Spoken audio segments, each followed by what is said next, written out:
okay, please, can I have my ID card? The next thing that followed after can I have my ID card was a hot slap, and I just felt my body.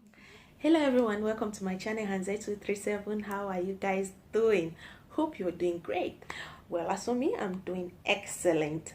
So today's video, as you can see from the title, it's about my top embarrassing moments of my life. Why am I sharing this with you people? I don't know, but I'm just being real and being myself, and I hope this will teach people one or two lessons. That's why I'm doing this video. Okay, so before I get into the video, if this is your first time watching me, if you've liked me so far, you may want to hit that subscribe button down below and the notification bell, so anytime I release a new video, you are going to be the first to get it. Okay, so for my returning subscribers, thank you guys so much for your love and your support. I see some of you in my comment section. This channel will be nothing without you guys. You people keep me going. So in no particular order, I'm going to share with you people my top embarrassing moment, top 5 embarrassing moments of my life. It might be 5, it might be less, or it might be more. In no particular order, I'm just going to say them. Okay. Oh my god, why am I even doing this video? I don't know why. How can I be sharing my embarrassing moments with you people? Okay, so let's get to it. That's the fun of having a YouTube channel. Okay, so the first one I can remember very well. It's been long. This happened when I was a kid. As I embarrassed myself in church in front of everybody, including my parents, my mom and dad. Okay, so I grew up in a Christian family. I am a Christian. My parents are Presbyterian Christians. So growing up as a child, I used to attend Sunday school. That's Sunday school of Presbyterian Church Moliko, and usually they have some events, particularly when it's Christmas and New Year period. They usually have the Christmas Eve service, and during that period they have some exciting events that entertain people, like the birth of Christ, acting out the birth of Christ, and while others will sing and some will do they'll recite some verses in the Bible. And yours truly was part of those that was supposed to do a recitation of a particular verse in the Bible. And so they gave me this verse. They gave me about 2 to 3 weeks to prepare myself. And when that day came, I was so anxious. I'm someone that I like to be in the spotlight. So I was so anxious and happy that I'm going to recite a particular verse in the Bible, and my parents will be there to watch me and they'll be proud of me. And then they started calling people one after the other. I was trying to remember my lines, but there was a particular word that I could not remember. And when I forget that word, that's it. I cannot remember anything anymore. My elder sister at the time told me, Rosie, if you are not able to remember this word, just tell Brother Dennis. Okay, Brother Dennis is the name, or was the name, of my Sunday school teacher. So she said, if you are not ready, just tell him that you will not be able to do this thing and nothing will happen. I said, no, I'm going to do it. I can do it. She said, but you cannot say all your lines. I said, I'm going to say it. I'm going to do it.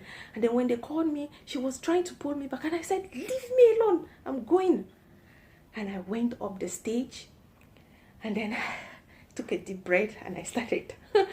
My name is Akwe Rosette Tange. I want to say my memory verse. Okay. Then I didn't know how to pronounce memory verse. I said memory. So I said my memory verse. My memory verse is taken from the book of Luke 8 verse 50. Okay, that part was very easy to say it. And then I had to recite it now. Jesus said, she will be healed. Oh my God, I missed something. I paused and I started looking. I was thinking. I started it all over again. I recited my name and tried to say it again, and I got stuck. What I was trying to say was, when Jesus heard this, Jesus said to Jairus, don't be afraid, only believe and she will be healed. That was what I was supposed to say, but I don't know what happened to me. I could not say it. I could not remember my lines. I got so embarrassed. I was stuck and I was looking at places, imagining the words to come from somewhere. And then someone from the crowd pitied me and just started doing like this. And everybody started clapping. Everybody started clapping. And then my teacher said, you can go. Oh my God, I felt so embarrassed. My father, my mom was there. My father was the president of CMF, that's Christian Men's Fellowship. My mom was a member of CWF. Oh my God, I was so embarrassed. And everybody knew me because then they used to call me my father's handbag, because wherever he goes to in church or any church activity, I'm with my father. So you can imagine the embarrassment then. And what I learned from that was that whatever you want to do, is particularly if it has to do with God, always pray and seek the face of God. Do not do it for your own selfish purpose, because at that time I think I just wanted my parents to see me and be proud of me, but I didn't think for 1 second that I want to do it for God, and I needed to pray and ask him to guide me or give me retentive memory. So whatever you do, have God at the back of your mind. Okay, so another embarrassing moment was when I peed on my body in a motor park, my 70 motor park at night, after being slapped by a policeman. Gave me a hot slap. Hot one. Very hot. Simply because I asked him to return my ID card after checking my ID. So what happened was, I happened to unfortunately boarded the same taxi with someone that was wanted, that they have been looking for.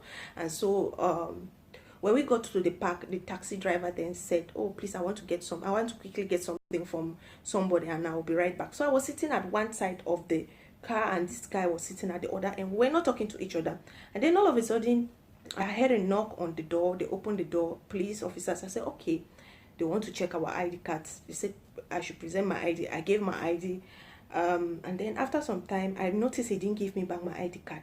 My ID card was valid. Then the next thing I heard was someone sent his head in the car and he said, yeah, this is the person we're looking for. Yeah, he's the one.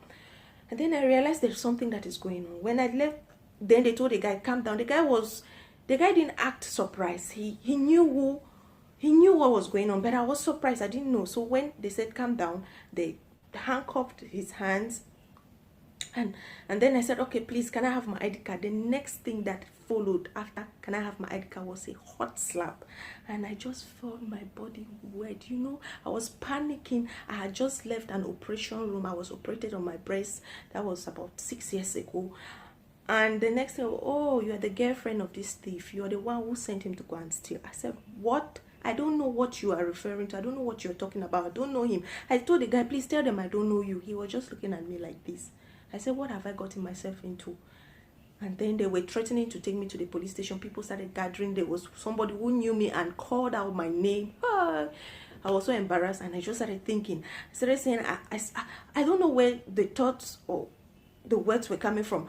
Please do not take me. I don't know him. I'm a student in the University of Boya, a student journalist, blah, blah, blah. I was just ranting, trying to save myself from this situation. What would my parents say? What am I doing here? The thought of a young girl schooling in Boya, they will be like, oh, this is your boyfriend is a thief. So I had to save myself. God came and rescued me. The man gave my ID card because I told him that I am a student in the University of Boya. I'm a student journalist and I cannot associate myself with anything criminal because I write against those things. And he said, okay, go and you collect your ID card later. I said, no, give my ID card because I need to pay my school fees and I need that ID card. And that's how I got rescued, after wetting my whole body with my own urine. That's how embarrassed I was. In my 17 motor park, everybody was staring at me, and before I could get home, the news was all over the quarter that Rosette got arrested in my 17 motor park. That's how people can just spoil your name. So that was my second embarrassing moment of my life. The third one is the third embarrassing moment. Okay, so this one happened like 5 years ago when I got my first job in Dubai. So the company called me that I should come and give them, I should submit my documents. They sent me my contract letter to sign, so, and then they asked me to come and submit it in the place that I was supposed to work. So I left the house that day. I boarded the bus, sorry, metro, and when I tagged, I knew I had enough cash in my NOR card, that's my metro card, so RTA card. So when I tagged that card, it showed that I have enough to take me to where I'm going to, but I will not be able to come back. And I started saying to myself, what am I going to do? My husband, who was then my fiance, had gone to work. There is nobody that I know in this place. What am I going to do? So I went there. I was just thinking, what will I do? How will I walk? Because the place is like 30 minutes away from where I live by like metro. But if I want to walk on foot, I would probably take like 2 hours. And so I said to myself, what am I going to do? Who is going to rescue me? So when I got there, I submitted my documents. I was a Bulgarian lady, Maria. She was my manager at the time. We are still in contact. I don't know what came to me, and I just said, oh, ma'am, please. And I was scratching my head, ma'am, please. Money in my, that's how I was murmuring to myself. I don't have enough money in my bus. She said, oh, no. How much do you need? I said, I don't even know, because I was still trying to familiarize myself with the currency here. And I said 10 dirhams. 10 dirhams is like 1,500 CFA. I don't know how much that is in dollars. Probably like $2. And then she said, oh, I don't have enough money myself, but I hope, she gave me 10 dirham. She said, I hope this will be able to take you home. And I said, yes. I was so embarrassed, I don't know. Had it been she was not there, what would I do? So sometimes it's good to just, forget all odds and just speak up. Someone will help you. Thank you guys so much for watching. Hope you enjoyed the video. Hit the subscribe button and the notification bell, so anytime I release a new video, you'll be the first to get it. Share this video with your friend. Watch my other videos if you haven't watched, and see you in my next video.